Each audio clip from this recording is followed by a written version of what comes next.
Hello students, welcome to the science class. I'm Shilpa, I'll handle science for grade 5.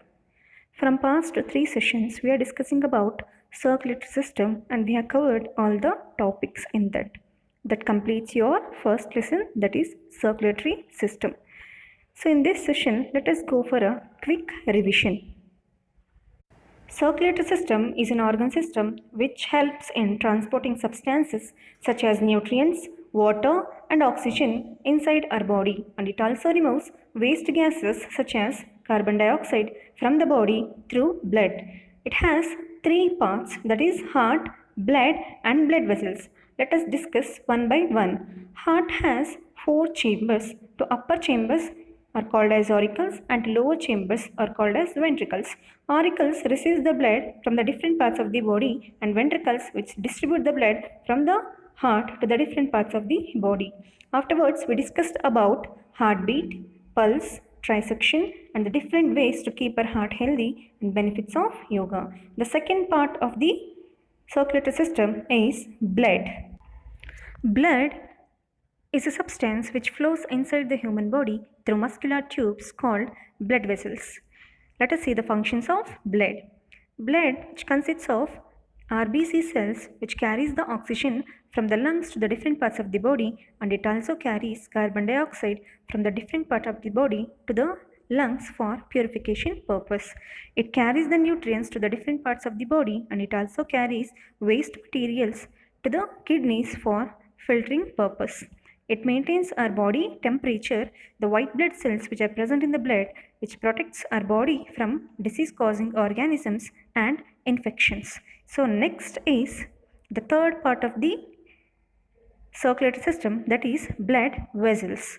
Blood vessels are thin muscular tubes that carry blood throughout our body. It has 3 types, that is arteries, veins and capillaries. Arteries are helps in carrying the blood containing oxygen from the heart to the different parts of the body. It is divided into smaller arterioles. This forms the network in our body.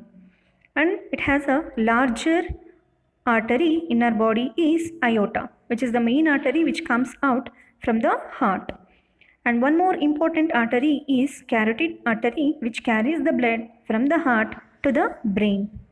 Next is veins. Veins carries the blood from the different parts of the body to the heart. It is divided into smaller venules which forms the network throughout our body. Veins has special structure called as valves which prevents the backflow of blood to the body parts. And it has important 2 veins, that is superior vena cava and inferior vena cava. Superior vena cava which carries the blood from the upper part of the body and inferior vena cava which carries the blood from the lower part of the body. So the last blood vessel is capillaries. Capillaries which connects the arteries and the veins. And the last part of circulatory system is process of circulation. It is nothing but continuous movement of important nutrients, oxygen and carbon dioxide between the heart and the rest of the body by blood through the blood vessels. So this process is called as circulation, and this completes your first lesson, that is circulatory system. We will provide you the notes of this lesson in my next class. Stay home, stay safe. Thank you all.